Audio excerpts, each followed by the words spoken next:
Bueno, vamos en esta ocasión, compañeros, a dar continuidad al tema que estuvimos comentando la ocasión anterior, tratando ya de iniciar con el estudio o el comentario al Capital. La ocasión anterior nosotros pues centramos nuestra atención en primer lugar en una referencia general al texto de las tres partes y las tres fuentes integrantes del marxismo de Lenin, en el cual, veíamos nosotros, Lenin nos permite comprender cómo el pensamiento de Marx se nutre fundamentalmente de tres grandes corrientes que son la filosofía clásica alemana, el socialismo utópico francés y la economía política inglesa. Veíamos nosotros que lo que Marx retomaba del socialismo utópico francés pues era la crítica a la sociedad capitalista, pero al mismo tiempo que valoraba las contribuciones de los pensadores que se inscriben en esta corriente de pensamiento, Marx criticaba las propuestas o los planteamientos que estos autores formulaban en la perspectiva de reformar el orden social. Marx señalaba que sus planteamientos no tenían como base el análisis científico de la realidad social, de ahí que se fundamentaran esencialmente en intuiciones o en la imaginación. Esa era la causa por la cual no habían sido viables, no habían podido fructificar ninguno de los planteamientos de transformación social formulados desde el socialismo utópico. Marx, decíamos, reconoce entonces la necesidad de avanzar hacia una comprensión profunda, rigurosa, científica de la realidad social. Y para ello, pues se hace necesario un método. Esto es precisamente lo que Marx va a retomar, decíamos, de la filosofía clásica alemana. Fundamentalmente, de Federico Hegel y de Ludwig Feuerbach, va a retomar los elementos de la dialéctica interpretados en una perspectiva materialista. Decíamos que la dialéctica sostiene, en primer lugar, que todo se encuentra en constante cambio, que nada es permanente, todo deja de ser lo que fue para asumir formas de existencia distintas. Para Marx, en particular, la sociedad y el régimen capitalista presente en ese momento necesariamente tendría que diluirse para dar paso a un nuevo orden social. La dialéctica también planteaba la unidad de todos los elementos que existen. No hay, desde la perspectiva del pensamiento dialéctico, ningunos elementos de la realidad concreta que sean ajenos el uno al otro. Y esto Marx lo va a retomar al plantear que concretamente la sociedad es unidad de elementos políticos, jurídicos, ideológicos, culturales, económicos. No se puede entender ni lo jurídico, ni lo político, ni lo cultural o lo ideológico al margen de la comprensión de la base económica. Por otra parte, el principio que plantea la contradicción como causa del cambio o como antecedente del cambio es retomado por Marx al precisar y dilucidar cuáles son las contradicciones sociales que están en la base de la transformación de un modo de producción a otro.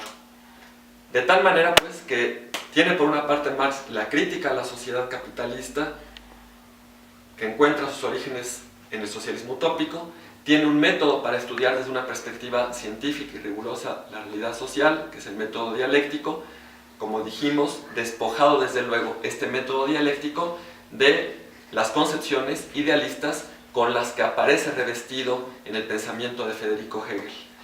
Es el pensamiento dialéctico que parte del reconocimiento de que la realidad existe independientemente de la conciencia. Es decir, la premisa fundamental del materialismo está presente en la interpretación de los principios de la dialéctica.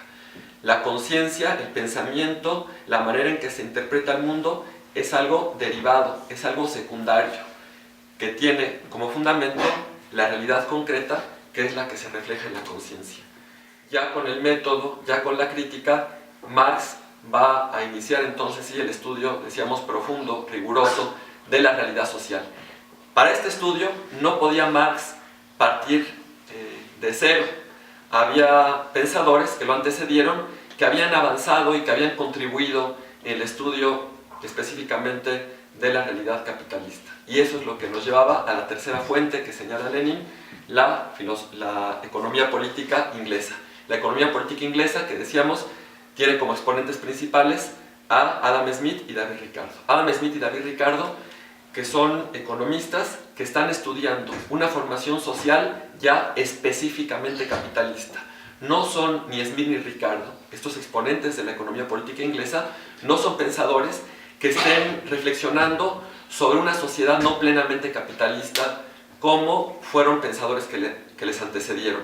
Los que anteceden a Smith y Ricardo están reflexionando acerca del periodo de transición entre la sociedad feudal y la sociedad capitalista. Están reflexionando sobre un marco social en el que están presentes, digamos, los albores del sistema capitalista, pero no hay un sistema capitalista plenamente consolidado como el que le toca vivir a Smith y a Ricardo.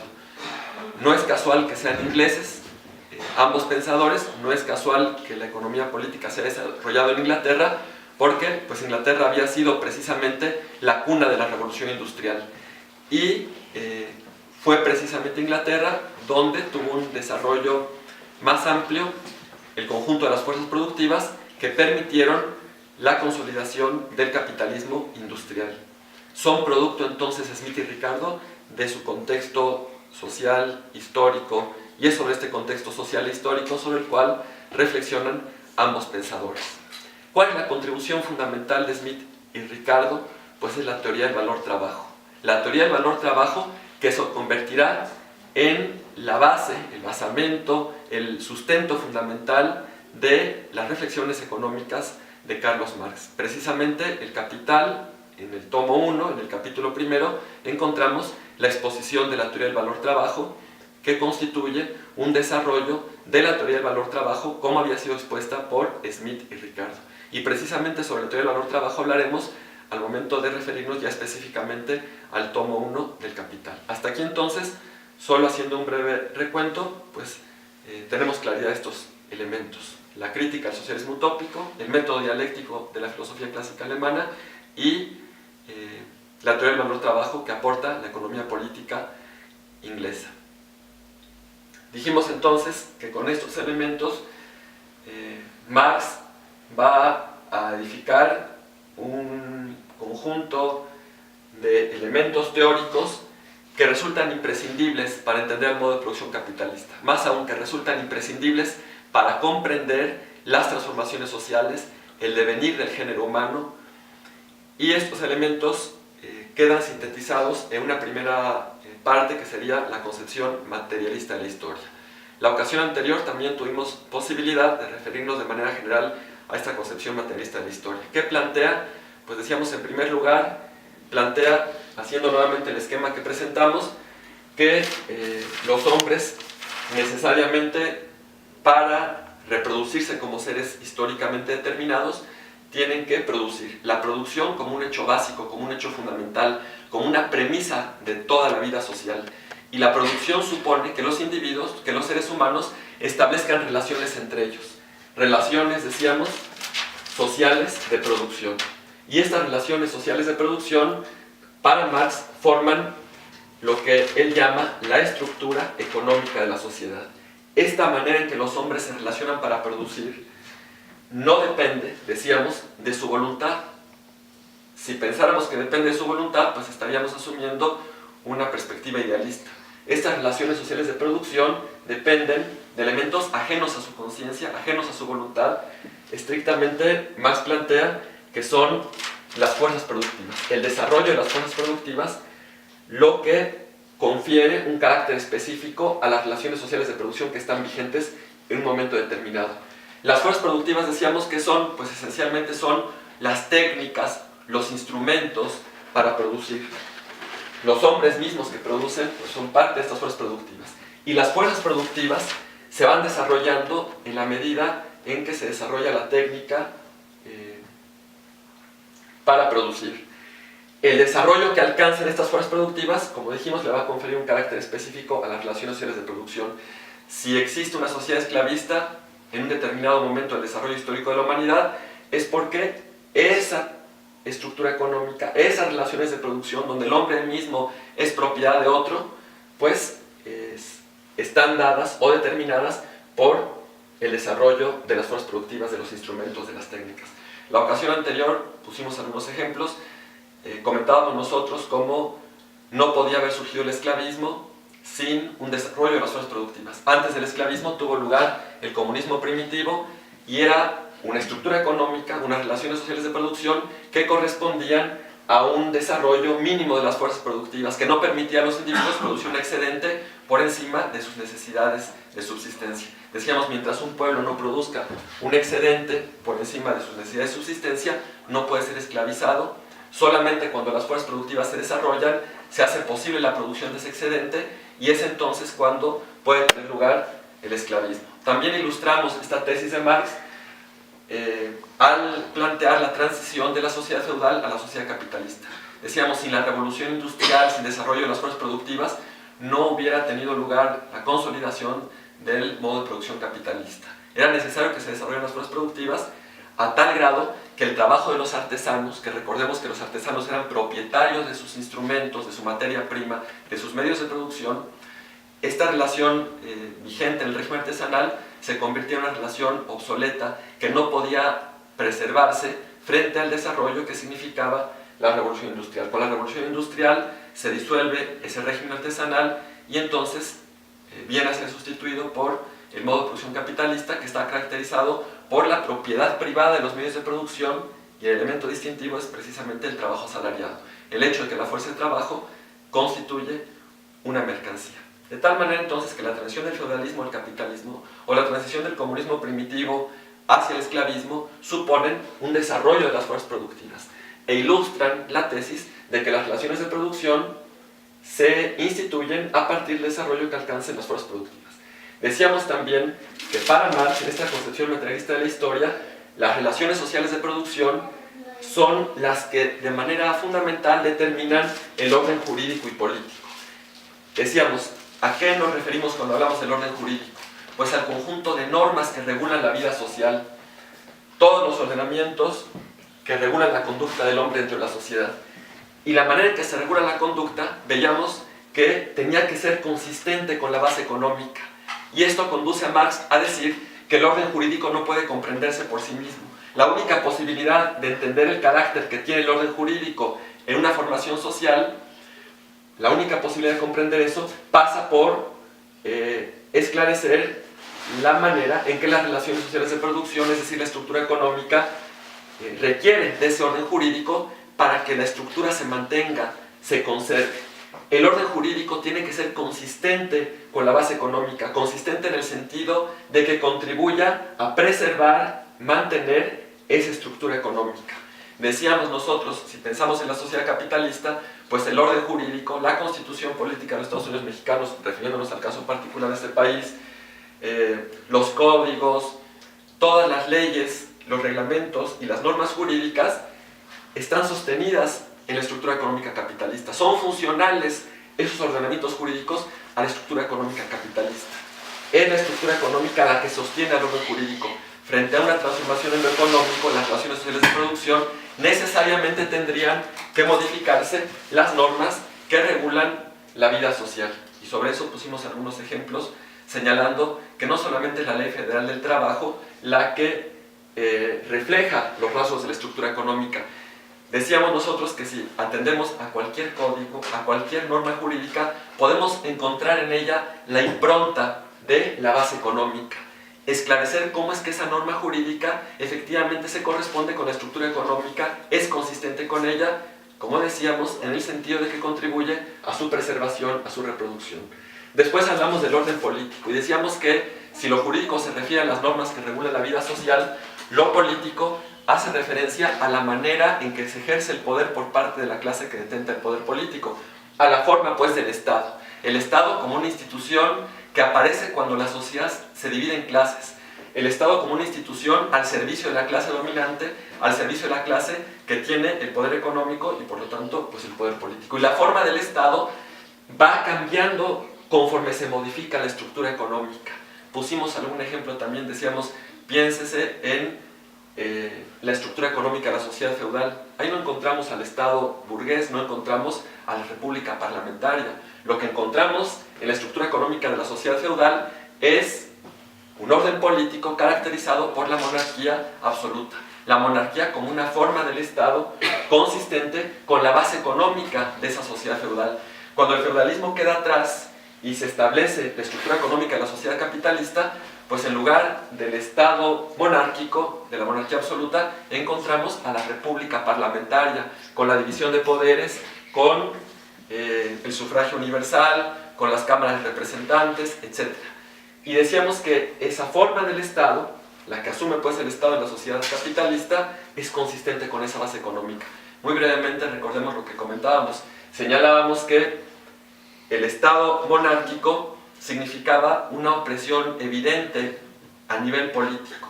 Los siervos no tenían ninguna posibilidad de participar en la vida política.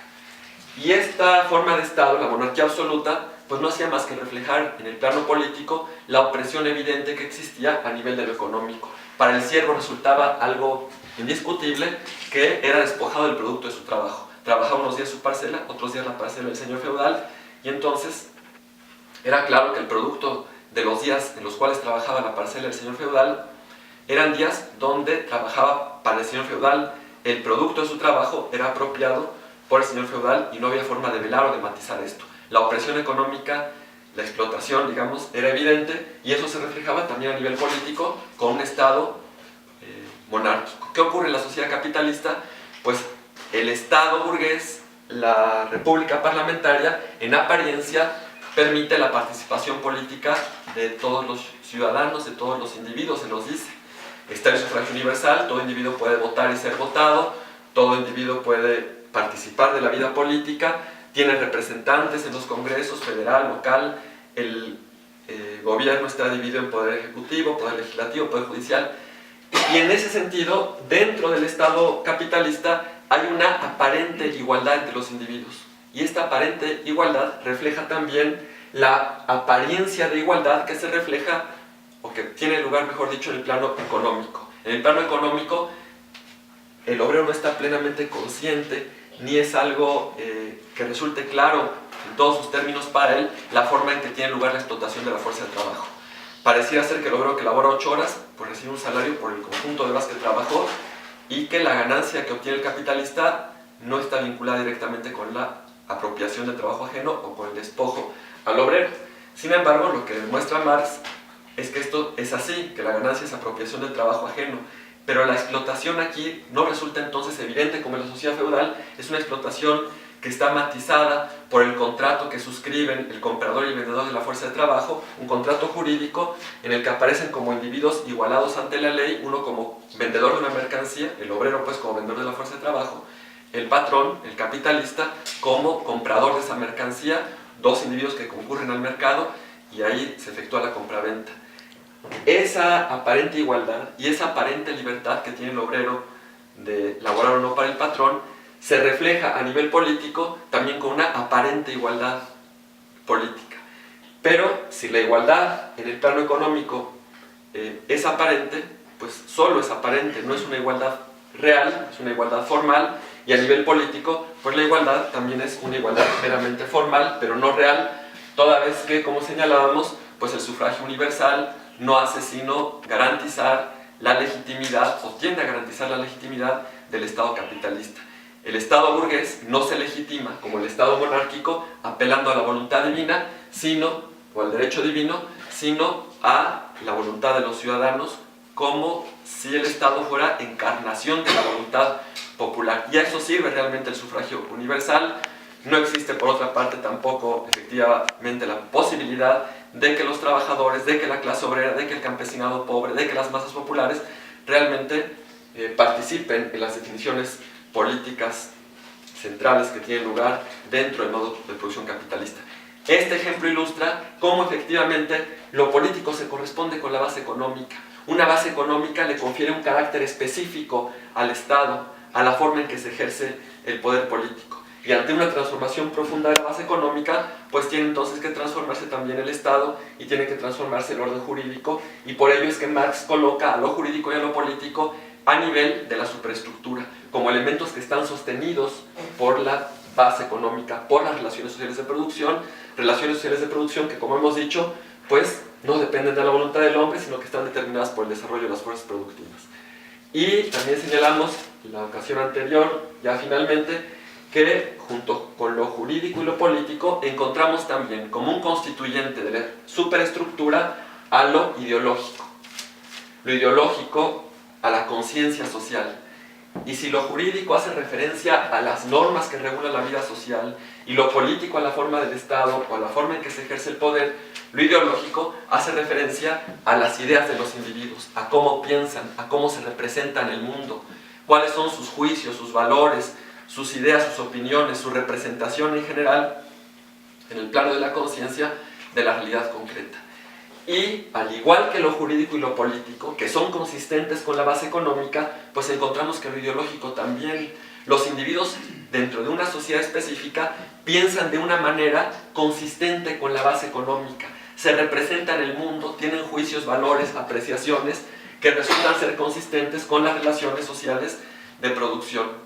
Si nosotros pensamos en la sociedad capitalista, pues encontramos una conciencia social donde se antepone evidentemente el interés individual sobre el interés colectivo, ¿no? El individualismo es un rasgo que está presente en la conciencia social y que evidentemente es funcional a la base económica. El conformismo, la sumisión promovida desde la religión, etc., pues son elementos que están ahí también arraigados en la conciencia de este marco social y que son funcionales a esta estructura económica. Particularmente decíamos que resulta en el interés de las clases dominantes que las mayorías, los trabajadores, la clase obrera, el campesinado, las masas populares no logren desarrollar un proceso que les permita comprender en términos generales la vida social. Por el contrario, se trata de inhibir una posibilidad real de acceder a una comprensión de la vida social, porque ello constituye una condición para que las masas pues mantengan su condición de clase explotada. Y en este sentido decíamos, el propio Estado cuenta con instrumentos, con aparatos que permiten configurar una ideología adecuada a esa estructura económica. Esos aparatos, esos instrumentos que moldean la conciencia de los individuos, pues juegan un papel fundamental para preservar, para mantener la estructura económica. Brevemente recordemos que hablábamos nosotros en la sociedad actual pues de los medios de comunicación, ¿no? Medios de comunicación orientados explícitamente al embrutecimiento de las mayorías. Medios de comunicación masivos orientados a impedir que se desarrollen procesos intelectuales, a partir de los cuales pueda haber una comprensión general del orden social. Decíamos que desde luego, bueno, la iglesia pues es un aparato también ideológico, ¿no? Que también desde las primeras etapas de la vida, desde la más temprana infancia, pues va moldeando la conciencia de los individuos para que asuman una representación del mundo funcional a los intereses de la clase en el poder, ¿no? Que acepten su condición de explotados, que piensen que el devenir pues, se explica por la voluntad de un ser superior, etc. ¿Qué ocurre también con la escuela? Pues desde luego que es un instrumento, ¿no? Quienes diseñan los planes y programas de estudio, quienes definen los contenidos en el ámbito educativo, pues es el propio Estado, como representante de la clase dominante, el que define pues este ámbito educativo de manera consistente con la estructura económica. Y entonces la educación básica, la educación media, la educación superior, pues son también instrumentos para adecuar la conciencia de los individuos a los requerimientos de la estructura económica de la sociedad. ¿Qué decir, desde luego, también de la familia, ¿no? La familia que es un espacio donde se reproduce la propia ideología dominante. Pues ahí también desde el momento mismo del nacimiento el individuo está sujeto a un proceso a través del cual en el seno familiar se le introyectan los valores, las ideas, las opiniones, las aspiraciones, la representación general del mundo que resulte consistente con la estructura económica. Y evidentemente que pues, los padres o los que educan o forman al niño no son conscientes del papel que están jugando como reproductores de la ideología dominante. No pueden transmitir otra ideología que la que ellos mismos han asimilado a través del conjunto de instrumentos de los que hemos hablado y se convierten de manera inconsciente en reproductores de la propia ideología dominante. En este sentido, pues hay una multiplicidad de instrumentos, de instancias, de espacios, de aparatos con los cuales, como decíamos, pues se moldea la conciencia del individuo para que la representación que tenga la realidad concreta, contribuyan a preservar, a mantener la estructura económica y en este sentido la ideología resulte funcional al orden establecido. También que lo jurídico, lo político, lo ideológico, lo económico no se encuentran en esta forma disociados los unos de los otros. Todos los elementos forman una unidad dialéctica y aquí en esta concepción materialista de la historia entonces se hace presente nuevamente la unidad de la totalidad, este principio de la dialéctica, al sostener que la comprensión de cualquier ámbito de la realidad social requiere la comprensión de los ámbitos restantes. Y era importante señalar que en la concepción de Marx y de Engels no hay una determinación mecánica. Hay una carta importante de Engels a Bloch en la que señala, dice Engels, nosotros no hemos planteado, ni Marx ni yo, que de manera mecánica la estructura económica determine lo jurídico, lo político y lo ideológico. Realmente hay una relación entre todos estos elementos. Claro que lo jurídico también incide sobre lo económico y lo político sobre lo ideológico y lo ideológico sobre lo jurídico. Es una compleja relación dialéctica, multilateral, entre los elementos que forman la realidad social. Y en ese complejo conjunto de determinaciones recíprocas, lo que tendríamos que reconocer es que, en última instancia, y esa palabra lo ocupa textualmente Federico Engels, en última instancia, es lo económico, son las relaciones sociales de producción las que tienen el mayor peso en la determinación del ámbito ideológico, jurídico y político. Pero no es unilateral, ¿verdad? No es solamente lo económico lo que incide sobre lo político, es una relación recíproca. Y bueno, también está presente el primer principio del cambio permanente porque las fuerzas productivas van transformándose a medida que se desarrolla el proceso histórico y al modificarse las fuerzas productivas, pues cambia la estructura económica y esta transformación de la estructura económica conlleva necesariamente una modificación de los ámbitos ideológico, jurídico y político. Esquemáticamente podríamos decir, bueno, si aquí tuviéramos nosotros un cierto nivel de fuerzas productivas, a estas fuerzas productivas pues le corresponde una estructura económica. Dicho en términos muy generales, bueno, las relaciones sociales de producción se van a corresponder con el nivel de desarrollo de las fuerzas productivas, pero las fuerzas productivas continúan desarrollándose y alcanzan, dice Marx, un determinado nivel de desarrollo que impide que se preserve esta estructura económica. ¿Por qué? Porque esta estructura económica no hace posible la continuidad del desarrollo de las fuerzas productivas. Esta vieja estructura económica, estas relaciones sociales de producción que han estado presentes hasta ese momento, se constituyen en una traba, en un obstáculo para un posterior desarrollo de las fuerzas productivas. Se abre entonces, dice Marx, un abismo entre el desarrollo que alcanzaron ahora las fuerzas productivas y la vieja estructura económica. Y ese abismo no puede resolverse sino a través de una revolución social. Aquí está presente desde luego la tesis de la dialéctica de la contradicción como antecedente del cambio. Hay una contradicción aquí, contradicción entendida como una falta de correspondencia. Ya no se corresponde esa estructura económica con este nivel que han alcanzado las fuerzas productivas. Es un obstáculo el conjunto de relaciones de producción para el posterior desarrollo de las fuerzas productivas y entonces se hace necesaria una revolución social que modifica la estructura económica para que se establezca, frente a este nuevo desarrollo de las fuerzas productivas, se establezca una nueva estructura económica, un nuevo conjunto de relaciones sociales de producción que resulte, este sí, ser consistente con el desarrollo que han alcanzado las fuerzas productivas. Evidentemente que las clases que se privilegian de esta estructura económica pues van a recurrir a todos los medios a su alcance para preservar esa estructura económica, porque preservar esa estructura económica significa preservar su condición de clase dominante, de clase privilegiada.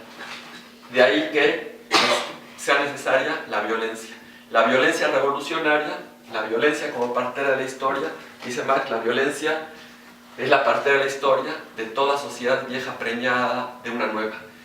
A través de un proceso violento, finalmente, es derrotada la clase que detentaba hasta ese momento el poder económico y político y se establece una nueva estructura económica. Podemos encontrar un ejemplo concreto en la Revolución Francesa de 1789, donde la burguesía, como clase revolucionaria, en aquel momento se enfrenta a la aristocracia feudal y conquista el poder político y queda atrás, digamos, pues todo el orden político, jurídico que caracterizaba a una sociedad vieja, decrépita ya en aquel momento, y se establece un nuevo régimen económico, político, social, que será el que defina el modo de producción capitalista. Bueno, de esta manera, entonces, Marx llega a una conclusión que nos parece que es fundamental. Recordemos que Marx comenzó estudiando jurisprudencia, derecho, es su formación inicial. ¿Cómo es que Marx llega finalmente a centrar su atención en el estudio de la economía política, de la estructura económica? Pues precisamente estas tesis, estos descubrimientos, estas aportaciones centrales de Marx conducen a la conclusión de que no existe una posibilidad de comprender la vida social sin estudiar la base económica. Se hace necesario estudiar la base económica. Aquí, haciendo un paréntesis, valdría decir que para Marx era de interés el estudio de la realidad en su conjunto. Es interesante reconocer que Marx tenía una preocupación por los temas más diversos de la ciencia. Le interesaban desde luego los temas de la biología, los temas de la física, los temas de las matemáticas, la filosofía en general, y uno se pregunta, siendo tan amplia su inquietud intelectual, ¿cómo llega a centrar su atención en el estudio de estructura económica? Pues precisamente por lo que estamos comentando aquí, porque bajo esta perspectiva no es posible comprender ningún ámbito de la vida social, incluida la propia ciencia como actividad social, o los aportes de la ciencia, y la interpretación adecuada de todas las creaciones del quehacer humano y de la cultura, no se pueden comprender al margen de la estructura económica. Una vez que eso resulta claro para Marx, pues entonces va a centrar su atención en el estudio de la estructura económica de la sociedad capitalista. No es desde luego para Marx, a partir de estas conclusiones, posible pensar en que la transformación social pasa esencialmente por una modificación del orden jurídico, ¿no? Como si lo que hubiera que modificar fueran las leyes para resolver los problemas de la sociedad, o que hubiera que hacer una reforma del Estado para avanzar en la solución de los problemas sociales, o una transformación de la conciencia para transitar a un orden social diferente, porque todos estos elementos están sostenidos por la base económica.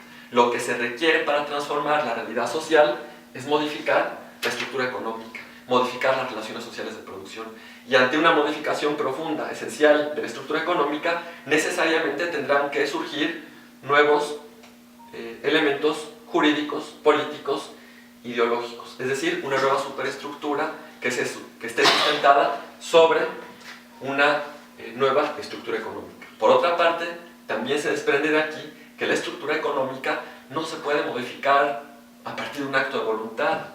La única posibilidad de modificar la estructura económica, en esta perspectiva, en esta concepción materialista de la historia, pasa por el desarrollo previo de las fuerzas productivas. El desarrollo de las fuerzas productivas constituye la condición para la transformación de la estructura económica y junto con ella la transformación de todos los elementos de la superestructura, ideológicos, culturales, políticos, etc. No se van a terminar las creencias religiosas mientras no haya un cambio en la estructura económica, no va a diluirse el orden político y jurídico que hoy está presente si no se transforman las relaciones sociales de producción.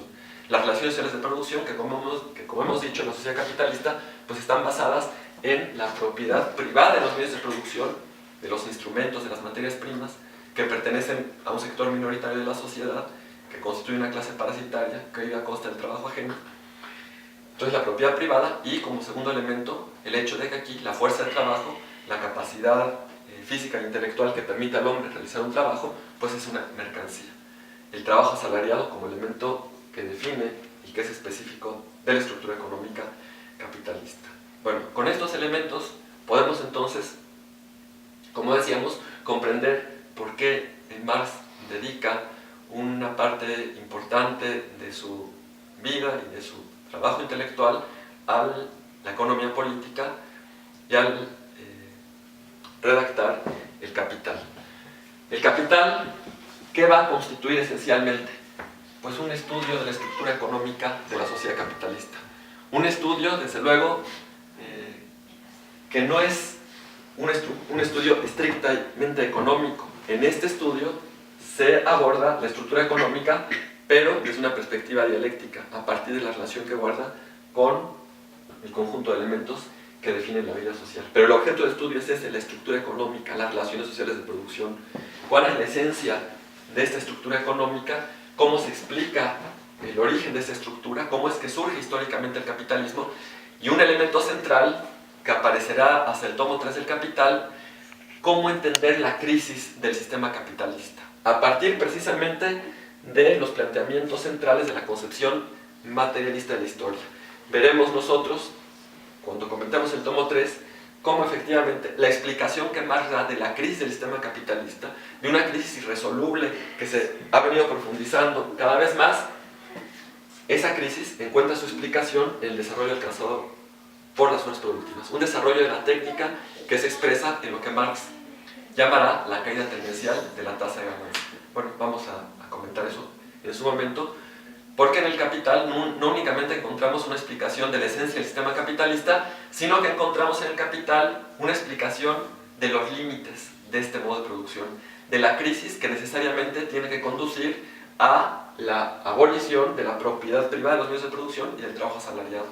El planteamiento de la necesidad de la revolución socialista, de la lucha por el socialismo y por el comunismo, y concretamente de la colectividad, de la colectivización de los medios de producción, de la transformación de la propiedad privada a la transformación colectiva de los medios de producción, y desde luego el planteamiento político que no puede disociarse de estos elementos económicos, que tiene que ver con el reconocimiento de la clase obrera como dirigente del proceso revolucionario, como la clase más revolucionaria de la sociedad, la clase obrera como el sujeto revolucionario que tiene que conquistar el poder político, instaurar la dictadura del proletariado y de esa manera permitir que la humanidad acceda a un estadio superior en el que queden atrás las contradicciones de las sociedades que han existido hasta entonces, sociedades divididas en clases. Cuando Marx expone los elementos del materialismo histórico en un texto breve, donde se puntualizan estos elementos, que es el prólogo a la contribución a la crítica de la economía política, Marx plantea que con la revolución socialista queda atrás la prehistoria de la humanidad. Y al decir que queda atrás la prehistoria de la humanidad, se refiere a Marx a que quedan atrás, pues, las sociedades divididas en clases. Con la revolución socialista se avanzará, se darán pasos hacia la abolición de la división de la sociedad en clases, una abolición que será plena ya bajo el comunismo, y con ello, entonces, la humanidad, los seres humanos, podrán realizarse plenamente y dejarán de estar presentes todos los elementos que hoy definen a una sociedad como la sociedad capitalista, con sus múltiples contradicciones, que en sí mismas son las que generan a la propia crisis. Bueno, sobre eso vamos a hablar entonces a medida que veamos sobre el Capital. Vamos entonces a comenzar con el Capital. Si no hay algún comentario, si no hay alguna observación, pues comenzaríamos con el Capital. Solamente hemos dado un preámbulo para entender por qué el estudio de la crítica de la economía política, por qué el estudio de la estructura económica, la importancia del estudio de la estructura económica. Bueno. ¿Cuál es el propósito del Capital? Pues no otro, sino explicar la estructura económica capitalista, sus contradicciones, su crisis y la necesidad, finalmente, de la transformación revolucionaria de la sociedad. El Capital es una obra que se divide, podemos decir, en 3 tomos, aunque hay posibilidad de referirse al tomo 4 del Capital, que es un texto donde Marx aborda las distintas teorías sobre la plusvalía.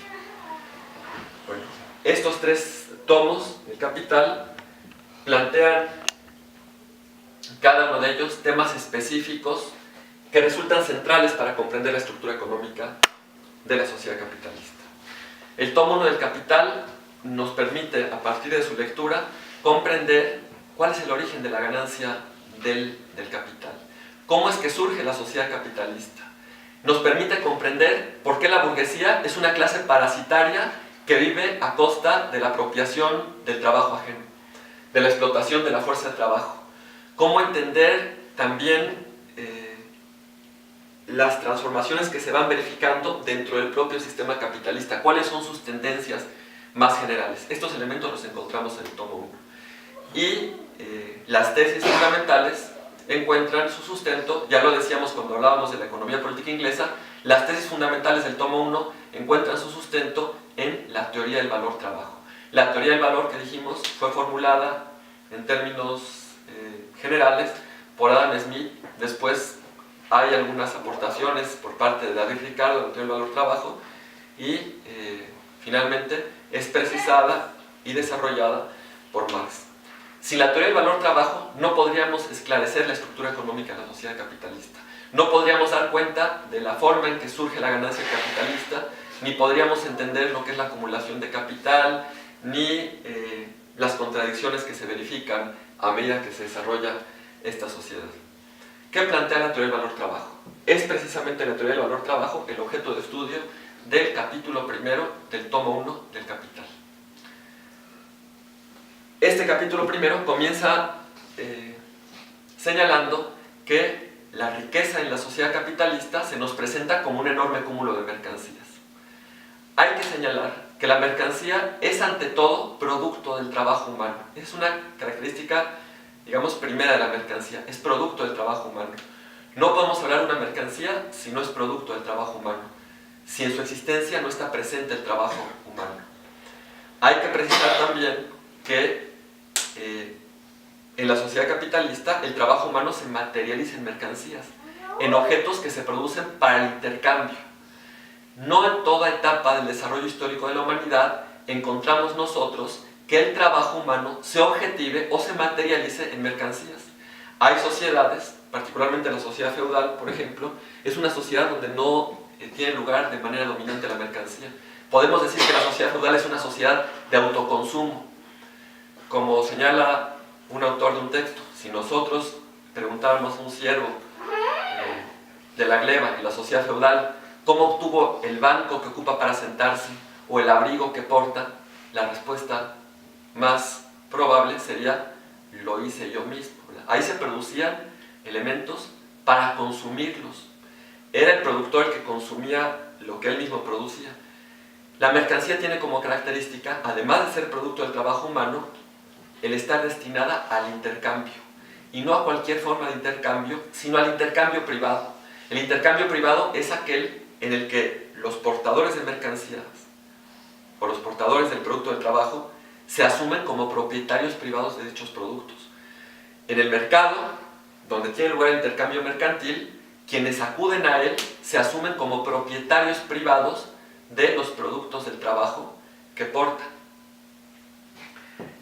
Desde luego que el intercambio puede tener también otras formas. Al hablar de intercambio no tendríamos por qué pensar únicamente en intercambio privado. Si pensamos en una sociedad de la prehistoria, pues podemos encontrar ahí intercambio, pero no es un intercambio de carácter privado. Piénsese, por ejemplo, en una entidad comunitaria nómada, donde hay hombres que recolectan semillas, otros hombres que cazan, otros hombres que curten pieles. Bueno, claro que el que caza va a intercambiar el producto de su trabajo, el que recolecta frutos y semillas va a intercambiar el producto de su trabajo, pero al acudir al intercambio en ningún momento se asumen como propietarios privados de aquello que intercambian. Está presente el hecho de que el producto es producto de la colectividad, ¿no? En este contexto, digamos, del comunismo primitivo. En el intercambio privado, entonces, encontramos un rasgo distintivo. En el intercambio se intercambian elementos que se asumen como propiedad privada de quien los porta. Y entonces la mercancía tiene esa característica. Es producto del trabajo humano y fue producida para el intercambio privado. Bueno, no siempre, ya lo dijimos, los productos del trabajo humano han sido mercancías. La mercancía es una forma específica que asume el producto del trabajo humano en un momento particular, específico, en un contexto social, histórico, concreto.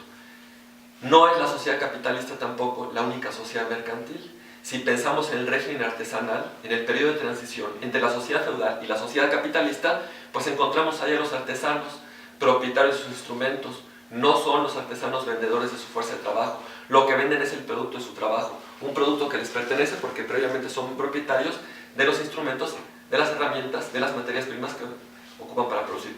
Pero sus productos son mercancías.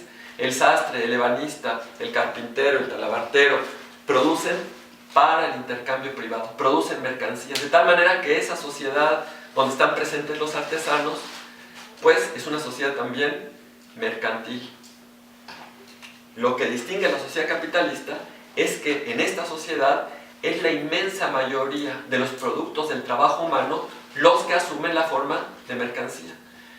Aquí en esta sociedad, pues de luego que todavía hay sastres y hay también campesinos que cultivan la tierra para su autoconsumo, ¿verdad? De tal manera que no todo el producto del trabajo humano es mercancía, pero la inmensa mayoría de los productos pues son mercancías. Entonces es un elemento distintivo de la sociedad capitalista. Marx estudia entonces, en primer lugar, en este tomo 1 y en este capítulo primero del Capital, estudia en primer lugar la mercancía. Y ya dijimos, la mercancía es producto del trabajo humano y se produce para el intercambio privado. La mercancía, dice Marx, analizándola con detenimiento, dice, la mercancía, que representaremos por la letra M, dice Marx textualmente, tiene un carácter dual o un carácter bifacético. ¿Qué significa que tenga un carácter dual o bifacético la mercancía? Que la mercancía puede ser mirada desde dos perspectivas diferentes. Puede ser vista como un valor de uso, que representamos de esta manera, valor de uso, y puede ser vista, dice Marx, como valor de cambio.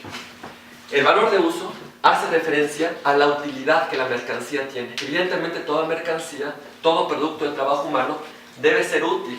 Debe ser útil en el sentido de que satisfaga una necesidad específica. Una pieza de pan pues, satisface una necesidad vinculada a la alimentación, una camisa satisface una necesidad vinculada a el vestido, etc. Ante todo, la mercancía tiene entonces que ser un objeto útil, tiene que satisfacer una necesidad que corresponde al contexto social en el que es producida.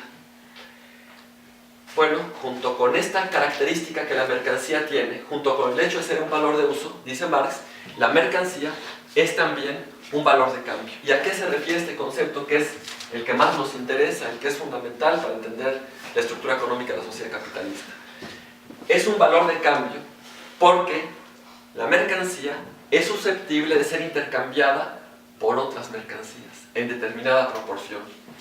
Pensemos, por ejemplo, vamos a pensar nosotros en una pieza de pan. Digamos, una pieza de pan. No sé, si una pieza de pan, ahorita hablando de manera general de precios, si una pieza de pan tuviera un costo de 6 pesos, pensemos una pieza de pan dulce, pues podría ser intercambiada. Pensemos que un lápiz, de estos lápices más sencillos, tuviera un precio de 3 pesos, entonces podríamos decir que una pieza de pan es intercambiada por 2 lápices. Esta ecuación que estamos presentando aquí, pues aparece, desde luego con otras mercancías, múltiples veces en el Capital. ¿Qué nos diría una ecuación de este tipo? Que la pieza de pan y los 2 lápices tienen el mismo valor de cambio. Se pueden intercambiar en esta proporción. Desde luego que esta ecuación no nos dice nada del valor de uso de los lápices, ni nos dice nada del valor de uso del pan. Sabemos que el valor de uso del pan pues, está vinculado, como decíamos, a la alimentación, y los lápices están vinculados a la necesidad que se tiene de escribir, de plasmar en un papel lo que se haga necesario. Bueno, tienen cada una de estas 2 mercancías un valor de uso distinto, y a pesar de que tienen un valor de uso distinto, tienen un mismo valor de cambio. Desde luego que 2 piezas de pan ya no tendrían el mismo valor de cambio que 2 lápices. Si el valor de uso entonces hace referencia a la utilidad que la mercancía tiene, a la necesidad específica que la mercancía satisface, el valor de cambio hace referencia a la proporción en que la mercancía es intercambiada por otras. Podríamos decir, por ejemplo, que 4 lápices tienen un valor de cambio igual al de 2 piezas de pan. Y podríamos presentar entonces la equivalencia entre 4 lápices y una determinada cantidad de pan, etc. Marx se pregunta, ¿cuáles son los determinantes de estas características que la mercancía tiene? ¿Qué determina el valor de uso y qué determina el valor de cambio? Bueno, señala Marx que realmente comprender el valor de uso de la mercancía es algo inmediato. El valor de uso de la mercancía está determinada por sus cualidades físicas. Son esas cualidades físicas las que le confieren a la mercancía una utilidad específica, las que le confieren a la mercancía, como producto del trabajo humano, la posibilidad de satisfacer una necesidad concreta. Piénsese, por ejemplo, en una silla. pues tiene un valor de uso. ¿Qué necesidad satisface la silla? Pues la necesidad que se tiene de sentarse, ¿verdad? Bueno, ¿por qué la silla satisface esa necesidad? ¿Por qué la silla tiene ese valor de uso? Pues por sus cualidades físicas, por su forma, por su tamaño, por el material del que está hecha, por su rigidez, por su textura, etc.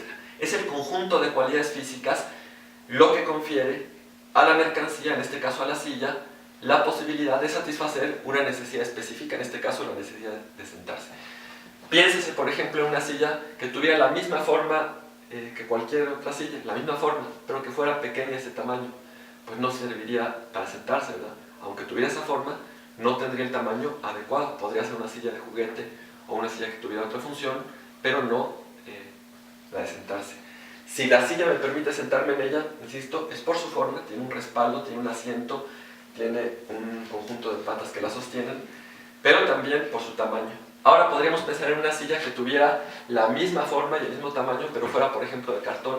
Bueno, pues desde luego tampoco me permitiría sentarme, ¿verdad? Se requiere que tenga un tamaño, una forma y una rigidez específica capaz de soportar el peso del cuerpo humano. Es el conjunto de cualidades físicas, entonces, las que confieren a la mercancía la posibilidad de satisfacer una necesidad específica. Dice Marx, el valor de uso no ofrece ningún elemento enigmático. Es algo que se aprecia, dice Marx, sensorialmente. Hay que identificar únicamente las cualidades de la mercancía, sus cualidades físicas, para reconocer en ella el valor de uso que le es propio. Algo muy distinto, dice Marx, ocurre con el valor de cambio. Si regresamos a la ecuación que planteamos aquí, nos podemos preguntar ¿por qué una pieza de pan tiene el mismo valor de cambio de 2 lápices? Un valor de cambio que se expresa en el mercado, pues digamos en un precio de 3 pesos de cada lápiz, 6 pesos la pieza de pan, 6 pesos el precio de 2 lápices. Bueno, dice Marx, no resulta algo evidente. Para Marx incluso, y lo dice con esa palabra textualmente, dice el valor de cambio tiene que ver con cualidades suprasensoriales. ¿Qué quiere decir que son cualidades suprasensoriales las que explican el valor de cambio? Que no son cualidades que se aprecian inmediatamente a través de los sentidos las que explican el valor de cambio de la mercancía. Bueno, resulta fundamental explicar el valor de cambio. Vamos a ver cómo, a partir de la explicación que Marx da del valor de cambio, pues están dadas las bases para avanzar en el estudio de la economía política. ¿Qué es lo que señala Marx? Bueno, si una pieza de pan tiene el mismo valor de cambio de 2 lápices, es que algo deben de tener en común. En algún sentido son equivalentes. Si tienen el valor de cambio igual, o si tienen pues el mismo valor de cambio, es porque tienen una cualidad que las hace equivalentes. Y entonces Marx procede, a través de un proceso de razonamiento, a explicar qué es lo que tienen en común las dos mercancías que hace que tengan el mismo valor de cambio. ¿Cuál es esa cualidad común? ¿Qué característica tienen en común? Y entonces dice Marx, bueno, en primer lugar, no encontramos que tengan en común alguna cualidad física. Por ejemplo, para el ejemplo que nosotros estamos aquí considerando, el pan está hecho de harina, leche, azúcar, etc. No encontramos aquí la madera que sí encontramos en el lápiz. Aquí encontramos, desde luego, el grafito, el metal, otros materiales que son distintos a los que permiten la elaboración de la pieza de pan. No tienen ahí nada en común. ¿Acaso tienen en común su forma? Pues tampoco tienen algo en común si miramos su forma. Este es un objeto cilíndrico que tiene la forma adecuada para ser sujetado y pues la pieza de pan tiene una forma diversa, textura, ni tienen el mismo peso, ni tienen un material común, y por eso dice Marx, en primer lugar tenemos que hacer a un lado las cualidades físicas de una y otra mercancía. Cuando consideramos dos mercancías que se intercambian en la misma proporción, mercancías que por ello tienen el mismo valor de cambio, para poder explicar, para poder dilucidar aquello que tienen en común y que las hace equivalentes, vistas como valores de cambio, lo primero que tenemos que hacer es hacer abstracción de sus cualidades físicas. ¿Qué significa hacer abstracción de sus cualidades físicas?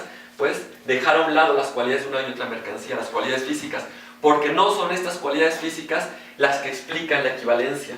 Por más, insisto yo, que miremos la forma, el color, la textura, el peso, no vamos a encontrar ahí algo que tengan en común y que puedan explicar el por qué tiene el mismo valor de cambio. Y entonces, procede Marx señalando, hagamos a un lado todas estas cualidades físicas, olvidémonos de la forma, del material del que está hecho, olvidémonos del color, la textura, el peso, de esta mercancía y de esta otra.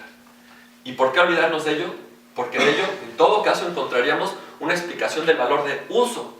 Claro, si miramos las cualidades de una y otra mercancía, podemos encontrar la explicación de su valor de uso. Podemos esclarecer cuál es la necesidad que satisfacen, pero no podremos reconocer aquello que las hace equivalentes como valores de cambio. Habiendo hecho abstracción de esas cualidades, habiendo dejado a un lado las cualidades físicas de una y otra mercancía, dice Marx, ¿qué es lo que queda frente a nosotros? ¿Qué queda frente a nosotros? Piensen que aquí tuviéramos ya físicamente los dos lápices y aquí tuviera yo la pieza de pan. Y sé que tiene el mismo valor de cambio. Vendiendo la pieza de pan o vendiendo los dos lápices, yo podría comprar la misma cantidad de cualquier otra mercancía.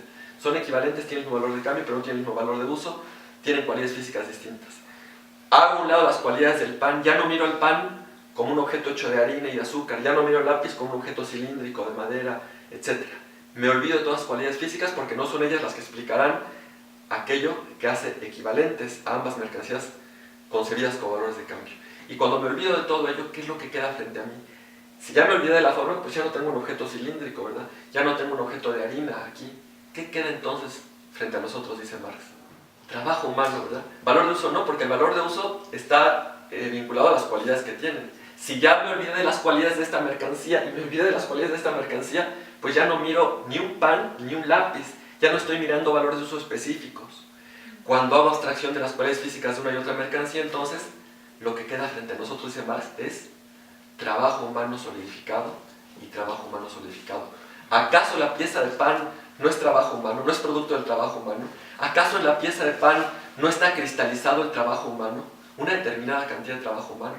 ¿Y acaso el lápiz no también está objetivada o materializada o cristalizada una determinada cantidad de trabajo humano? Dice Marx esto, ¿no? Entonces, cuando hacemos abstracción de las cualidades físicas de una y otra mercancía, lo que queda frente a nosotros es trabajo humano. Y observen que de esa manera nos estamos aproximando al esclarecimiento de aquello que hace equivalentes a las mercancías como valor de cambio. Es trabajo humano y trabajo humano. En ese sentido, hay ya una equivalencia cualitativa. ¿Por qué cualitativa? Pues porque es trabajo solidificado y trabajo solidificado. Pero dice Marx que la equivalencia va más allá de lo cualitativo. No es solamente una equivalencia cualitativa, sino una equivalencia cuantitativa. No es solamente que en la pieza de pan haya trabajo humano y en los dos lápices haya trabajo humano, sino que la cantidad de trabajo humano que se encuentra objetivada en la pieza de pan es la misma que la cantidad de trabajo que se encuentra objetivada en los dos lápices. Pero ¿cómo medir la cantidad de trabajo? Bueno, es necesario recurrir a unidades, así como medimos el tiempo en unidades, así como medimos la longitud, la masa, etc. en unidades, pues la cantidad de trabajo tendría que expresarse en determinadas unidades. Y dice Marx, ¿cuáles son estas unidades? Pues las unidades de tiempo. ¿Cuánto tiempo de trabajo se encuentra objetivado en la pieza de pan? ¿Cuánto tiempo de trabajo se encuentra objetivado en los dos lápices? Si ambas mercancías, los dos lápices y la pieza de pan, son equivalentes, si tienen el mismo valor de cambio, es porque existe efectivamente algo en común que las hace equivalentes. Y ese algo en común es el hecho de que ambas mercancías, los dos lápices por una parte y la pieza de pan por otra parte, son la objetivación, la cristalización o la materialización de una misma cantidad de trabajo humano. La cantidad de trabajo ya dijimos que se mide en unidades de tiempo. Aquí están objetivados, digamos, podemos hablar de horas, minutos, segundos, unidades temporales para referirnos al tiempo de trabajo que se requiere para producir la mercancía. ¿Cuánto tiempo se requiere en la sociedad, considerando a todos los trabajadores que aportan a la producción del pan? Yo les preguntaría, ¿acaso en la producción del pan no está presente el trabajo del campesino que cultiva el trigo? No solamente el trabajo del panadero, ¿verdad?, que ya con la harina y el azúcar elabora la pieza de pan, ¿no? En la elaboración del pan encontramos el trabajo también del obrero que labora en el ingenio y que procesa la caña de azúcar.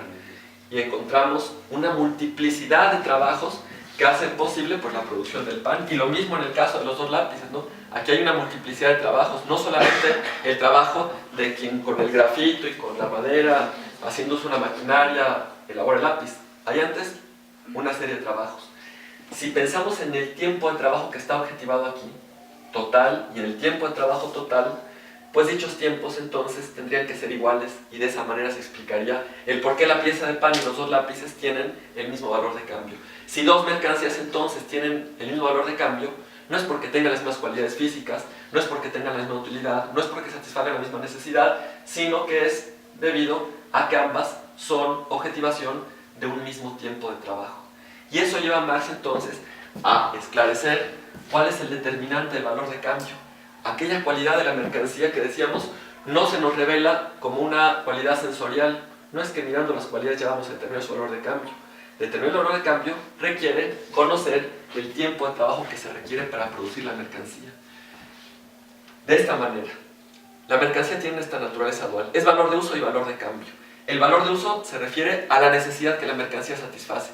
Y esa necesidad que la mercancía satisface se explica por las cualidades de la mercancía. Cualidades en virtud de las cuales es posible satisfacer una necesidad concreta. El valor de cambio se refiere a la proporción en que la mercancía se intercambia por otras. Y esa proporción está determinada por la cantidad de trabajo, por el tiempo de trabajo que se requiere para su producción. Esto lleva a Marx a plantear lo siguiente. Si hablamos del tiempo de trabajo que se requiere para su producción, pues resulta que no todos los productores de una mercancía requieren del mismo tiempo para elaborarla. Evidentemente que un trabajador que es más diestro que otro, pues va a elaborar la mercancía en menos tiempo, ¿verdad? Piénsese, por ejemplo, en la elaboración de una mesa por parte de alguien que conoce la elaboración de muebles. Bueno, pues cuánto tiempo requiera para elaborar esa mesa ya con las tablas de madera va a depender de su destreza, qué tan diestro es. Si es poco diestro va a tardar más que aquel que sea menos diestro. Entonces la destreza es un elemento importante en el tiempo que se requiera para producir una mesa. Pero no solamente la destreza, también las fuerzas productivas con las que elabore. Piénsese, por ejemplo, que la mesa la elabora pues, con un serrucho, con una lija que ocupa con su mano, etc. Mientras que otro productor de la mesa no utiliza un serrucho o una cegueta, sino utiliza una sierra eléctrica para cortar las tablas, ocupa una lijadora eléctrica, pues evidentemente va a tardar menos tiempo, ¿verdad?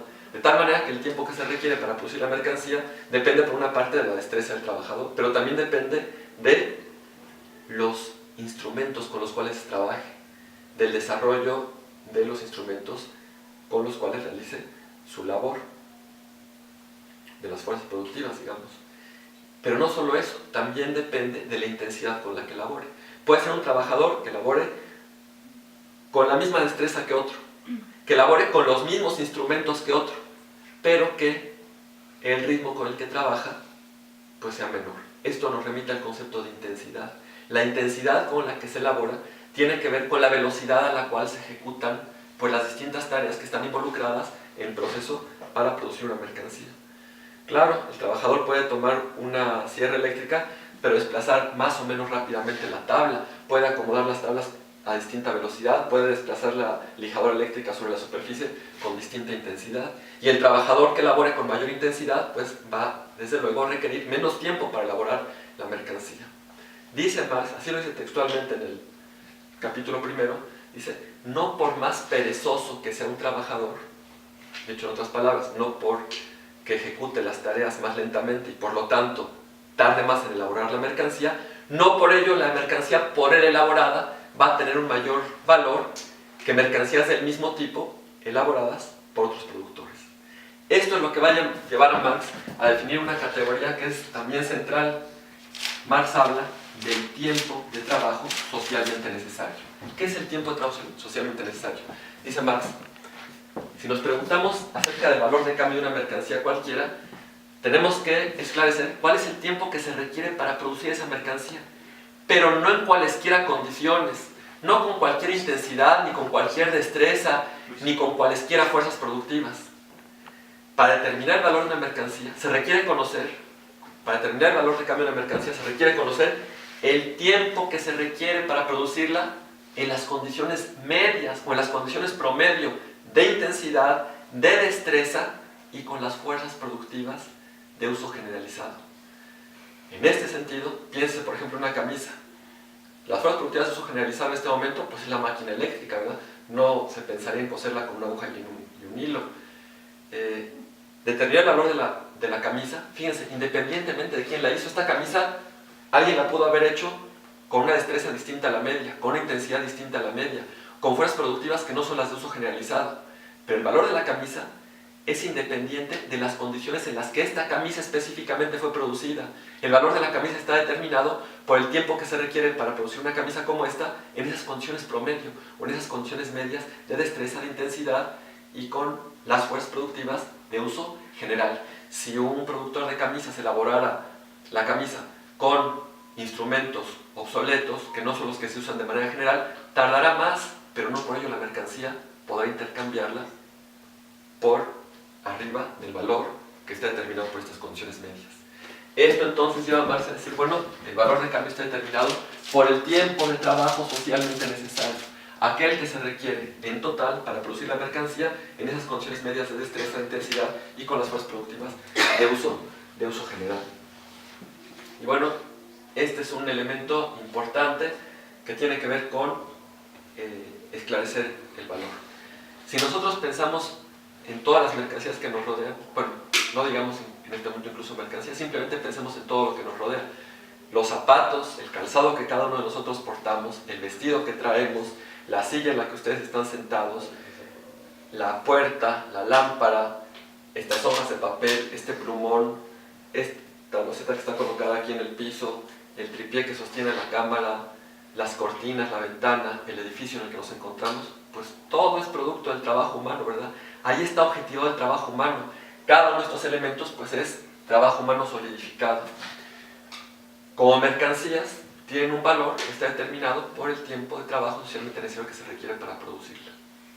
¿Por qué es mayor el valor, por ejemplo, de un plumón como este que el de un lápiz? Pues porque el trabajo objetivado aquí, en términos medios, es decir, el tiempo de trabajo socialmente necesario que se requiere para producirlo, es superior al tiempo de trabajo socialmente necesario que se requiere para producir un lápiz. ¿Por qué tiene un mayor valor un calzado que este plumón? Pues porque el trabajo objetivado es mayor, el tiempo de trabajo que se requiere para producirlo, el calzado es mayor que el tiempo de trabajo que se requiere para producir el plumón. Y si encontramos otras dos mercancías distintas a las que hemos presentado aquí en el ejemplo y observáramos que tienen el mismo valor de cambio, pues tendríamos que explicar eso precisamente por el hecho de que ambas mercancías requieren, para ser producidas, de un mismo tiempo de trabajo socialmente necesario. Este elemento entonces que hemos comentado aquí de manera general nos permite entonces reconocer que efectivamente la mercancía tiene esa naturaleza dual o bifacética y que si el valor de uso se explica por las cualidades que le permiten satisfacer una necesidad concreta, el valor de cambio se explica por el tiempo de trabajo socialmente necesario, aquel que se requiere para producir la mercancía en esas condiciones medias de destreza e intensidad y con las fuerzas productivas, instrumentos y técnicas de uso general. Bien, ¿por qué es importante la teoría del valor? Vamos a ver que sin la teoría del valor pues no sería posible esclarecer cómo tiene lugar la explotación de la fuerza de trabajo, cómo tiene lugar pues todo el proceso en el que se sustenta pues la sociedad capitalista. Hay que señalar, me parece que eso también es importante, que aquí no hemos tenido el propósito sino de presentar algunos elementos generales de la teoría del valor. Realmente lo que Marx expone y lo que Marx explica a lo largo del tomo 1 del Capital, de sus diversas secciones, pues tiene que ver con muchos otros elementos que enriquecen la comprensión de la teoría del valor. Aquí únicamente hemos dicho los elementos más generales en la medida en que no son imprescindibles para esbozar las contradicciones de la sociedad capitalista, la manera en que tiene lugar la explotación de la fuerza de trabajo, etc.